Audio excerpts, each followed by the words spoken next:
Hello and welcome to the viewers of this video. This is the Orange Fan here, bringing you another entry for the episode recap and thoughts category. This video will be dedicated to the A segment of episode 15 of The Loud House, Cover Girls. We begin this segment with Lincoln at Clyde's house, where they're both watching an episode of ARG, starring Hunter Spector, the Spectre Hunter. As the episode ends, though, Lincoln realizes he's missed his curfew and he has to rush back home before his parents find out. On his way back, he calls Lori to explain the situation to her, so Lori arranges for her and the rest of the sisters to pull off a plan. Some of the sisters distract the parents while some of them try to help Lincoln get back into the house without the parents realizing. Examples of this include the twins pretending to fight, Luna wanting to have a family sing-along, Lori and Lenny asking the parents to hear the story of how they first met, with some of the other sisters listening in, and we do find out that they met when Mr. Loud ran into Mrs. Loud while she was a crossing guard. And then some of the sisters are in Lincoln's room where they're trying to help him because he's on a trampoline outside, and they're trying to help him calculate how his jumping so he can get into the house through the window in his room. The first time around, it doesn't go well. Second time, though, he makes it in. And then Lily pretends to cry to distract the parents while the sisters in Lincoln's room sneak out. And once the parents finally reach Lincoln's room, in their eyes, it looks like Lincoln just finished up his homework. Lincoln sighs a breath of relief, and he explains to the audience that the perks of having a big family like his means that you always have someone to cover for you or have your back in situations like this. The next day, we find out that it's the annual spring cleaning of the Loud House for this particular year. Lincoln's about to get started with his objectives when Lynn asks him to cover for her. It turns out Lynn has a tradition where she goes to the batting cages at the start of spring. She's worried she'll have bad luck in baseball if she doesn't do this, so Lincoln concedes and he allows her to go do her luck ritual while he covers for her.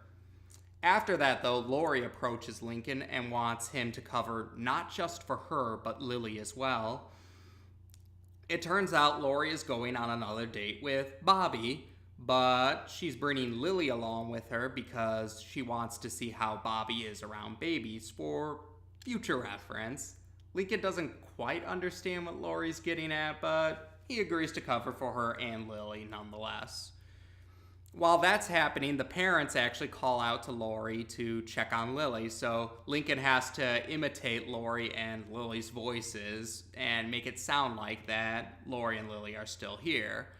Lenny then appears, and she wants Lincoln to cover for her while she gets the spring sales at the mall. And Lincoln begrudgingly agrees, but stresses that 4 sisters is the limit for how many he can cover. But then we find out that Lenny actually was already covering for the rest of the sisters, so now Lincoln ends up having to cover for all 10 of them. Though Lenny does give Lincoln a list to describe where the rest of the sisters are, so the ones we didn't hear yet are Luna's practicing guitar, Luann is entertaining at a kid's party, Lucy is at a poetry reading, Lana is checking out the first mud of spring with some friends, Lola's at a pageant, Lisa is giving a lecture at the local college. So that's where they all are. And so Lincoln feels he has to pull out the trunk, which, yeah, it's a trunk, but what's so special about it is that it contains costumes, wigs, and props like his sisters.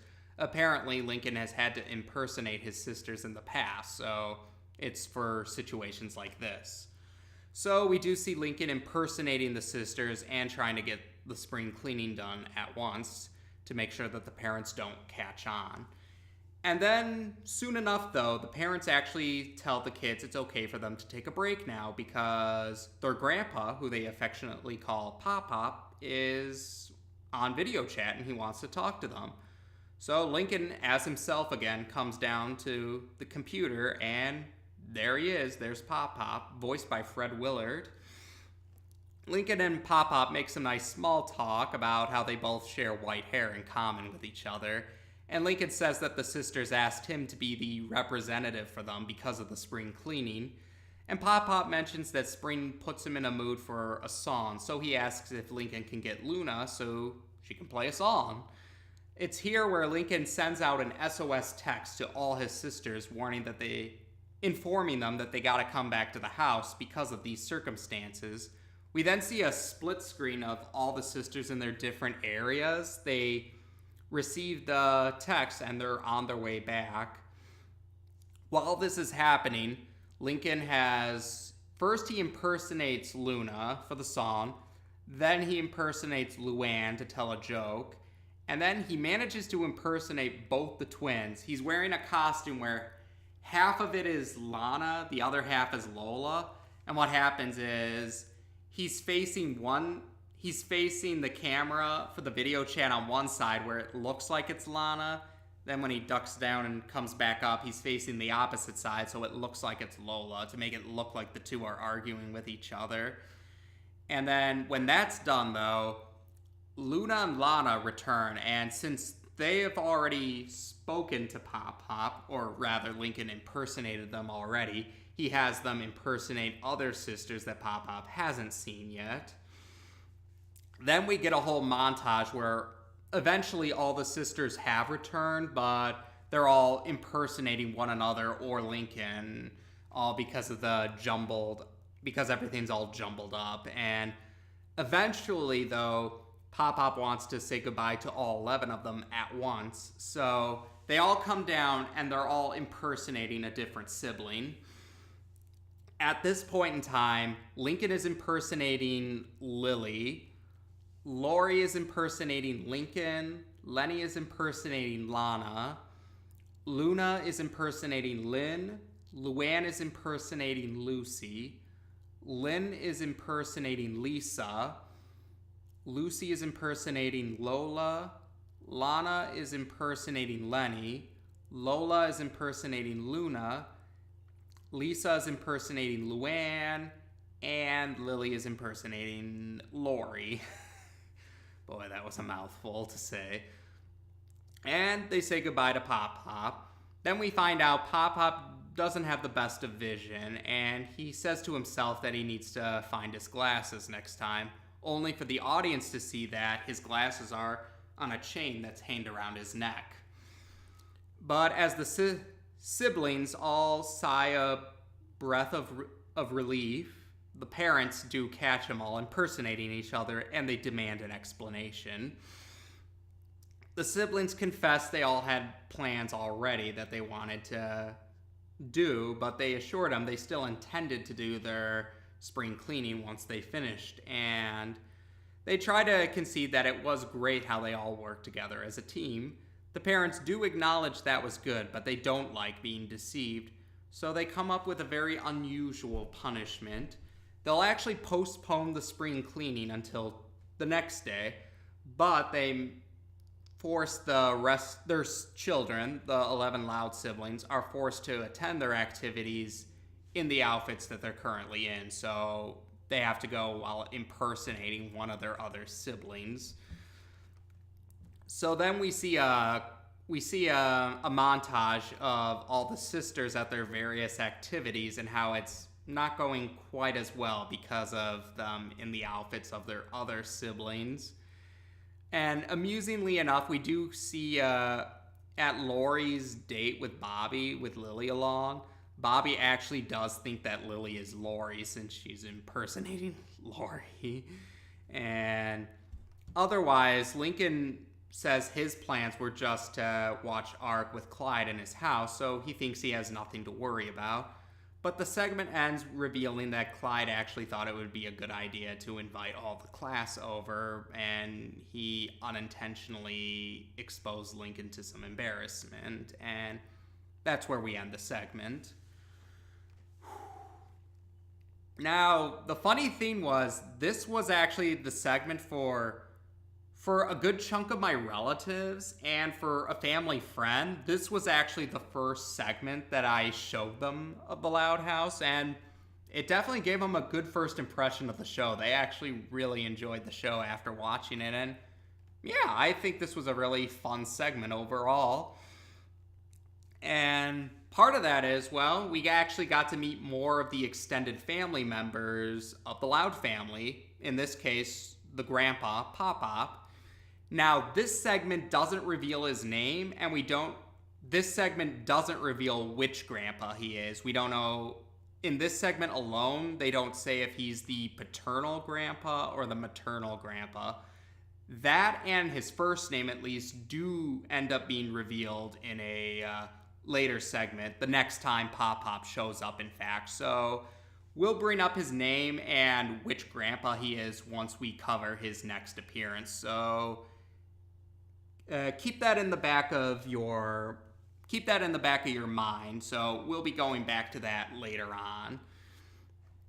And what else I liked about this segment was, again, we actually got to see the Loud siblings working together as a team, and it shows they really are an effective team when they work together. And again, it's a nice example that reminds viewers that they do care about each other, because as we've been speaking about in the past, as much as I do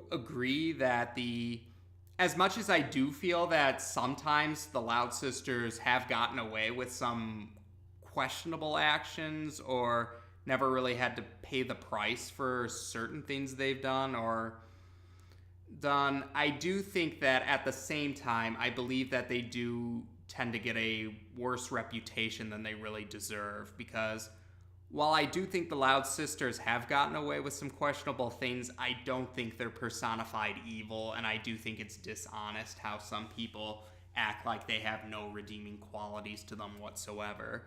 So this was a great example that shows us, yes, Lincoln and the Loud sisters do care about each other. All 11 Loud siblings do care about each other, and they can work together, and they can get along. They can have each other's back. So that was a nice reminder. It's just nice to show, yeah, some characters might get away with some not so flattering actions, but it doesn't mean they're bad at heart. And yeah, they do have their kinder side. They do have moments of support. So I liked that. Now, the part that some people don't like, though, comes with regards to the ending. And that's with the parents' idea for punishing the siblings. Because on one hand, some people thought that some of these activities seemed like things that would have to be planned out in advance, such as Luann entertaining at a kid's party, or Lisa giving a lecture at the college. And some think it's baffling that the parents weren't aware of this and they thought it was a bit irresponsible on their part to do that. And people were not happy about Lincoln being embarrassed in front of his other classmates because Clyde had no idea what would happen, so he was an unwilling instigator of doom. Other people, though, feel that Lincoln wasn't the one who got the worst end of it. They feel like the sisters that went to public places, they thought they were probably embarrassed as well. But I guess really what I'm getting at is people seem to have mixed thoughts about what they felt about the parents' punishment towards the end. Some people thought it was a justified punishment. Some thought it kind of was needlessly harsh, or they thought that it kind of made the parents look irresponsible because of how some of those events probably had to be planned out in advance. So that's a mixed bag for people, to say the least. I mean, myself, I kind of don't... I have mixed feelings about that myself, actually. Like, I don't really have a clear, definite stance on where I am about it, but I don't feel it ruined the segment for me. It didn't ruin the experience. I still overall enjoyed the segment, and I still consider it a favorite. It's more like maybe just like a minor bump in the road to an otherwise great experience, sort of, or people are like it's like having a great dinner but a not so great dessert. That's how some people might describe it. But yeah, I didn't personally. It didn't ruin the experience for me. So yeah, overall, I did enjoy the segment a lot. I really thought it was a overall good segment. I liked how we actually got to see the siblings working together as a team and cooperating with each other. And it was nice to see more of the Loud family's extended relatives. And I definitely like Pop Pop. He really is a nice guy. He reminds me of one of my own grandpas, actually, and I am looking forward to discussing his next appearance when we do cross that bridge eventually. And as to be expected, we'll be covering the B segment next. Take care, and until next time.